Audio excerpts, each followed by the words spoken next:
La parole est à Monsieur Jean-Christophe Lagarde. Merci, Monsieur le Président. Ma question s'adresse au Premier ministre. Vous vouliez, Monsieur le Premier ministre, d'autres questions en répondant à Bernard Accoyer. En voici, et j'espère que vous les honorerez d'une réponse et ne vous esquiverez pas comme c'est trop souvent le cas. Si Monsieur Cahuzac est face, avez-vous dit, à sa conscience, vous devez désormais faire face à la vérité. Ce scandale a créé un climat délétère dans notre pays. Et la responsabilité des parlementaires que nous sommes est de sortir de ce climat pour restaurer la confiance des Français dans la parole publique. La confiance ne peut naître que de la transparence. C'est la raison pour laquelle le groupe UDI demande la création d'une commission d'enquête parlementaire à laquelle nous souhaitons la participation de tous les groupes avec la même détermination que la nôtre. Il est essentiel que nos concitoyens puissent savoir comment une telle affaire a pu se produire et se développer, qui en avait connaissance et depuis quand. Quelles règles nouvelles doivent désormais s'imposer pour éviter d'aussi sombres événements? Mais depuis hier, Monsieur le Premier ministre, des questions se multiplient. Je vous en adresse quelques-unes qui sont très précises, Monsieur le Premier ministre. Vous avez affirmé que votre ancien ministre du Budget avait menti, ainsi qu'au chef de l'État, mais que vous aviez des doutes.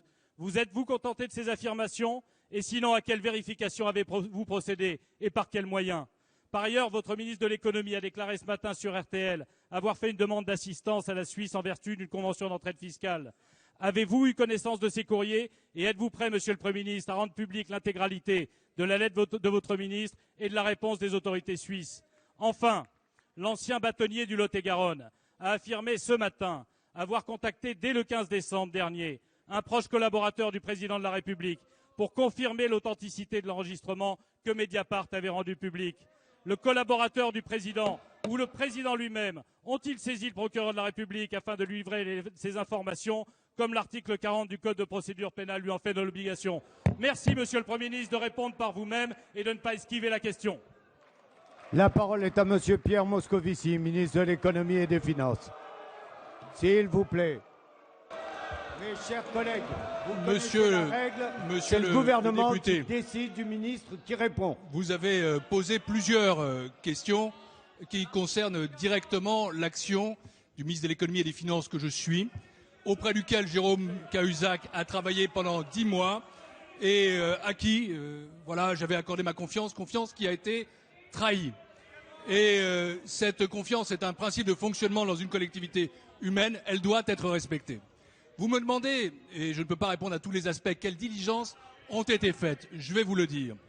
À partir du moment où le 8 janvier a été ouverte une enquête préliminaire, il était important qu'on puisse savoir quelle était la position de Jérôme Cahuzac au regard d'un compte qu'il était accusé d'avoir auprès de l'UBS en l'année 2010. Dès lors qu'il n'a pas pu lui-même, a-t-il posé les bonnes questions, avoir accès aux informations de l'UBS, Monsieur Lagarde, en vertu d'une convention d'entraide administrative, il a été demandé par la Direction générale des finances publiques quelle était cette situation, non seulement pour lui-même, mais pour d'autres ayants droit.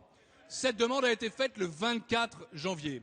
Le 31 janvier, la réponse est arrivée. C'était une réponse négative qui a été transmise au directeur général des finances publiques et immédiatement, j'y insiste, immédiatement, car nous voulions aider à la manifestation de la vérité, transmise à la police judiciaire, comme avait été transmise l'intégralité du dossier fiscal de Jérôme Cahuzac. Alors vous m'interrogez in fine sur ces documents, et je vais vous répondre qu'ils sont évidemment à la disposition de toutes les autorités légitimes pour le demander. Ils sont déjà en possession de la justice, de l'autorité judiciaire, et si le président ou les présidents des commissions des finances ou les rapporteurs généraux des commissions des finances m'en font la demande, ils auront évidemment accès à ces documents qui établiront de façon très claire que mon administration a été diligente, qu'elle a été efficace, qu'elle a été volontaire et qu'elle a travaillé au service de la vérité et de rien d'autre. Merci, Monsieur le ministre.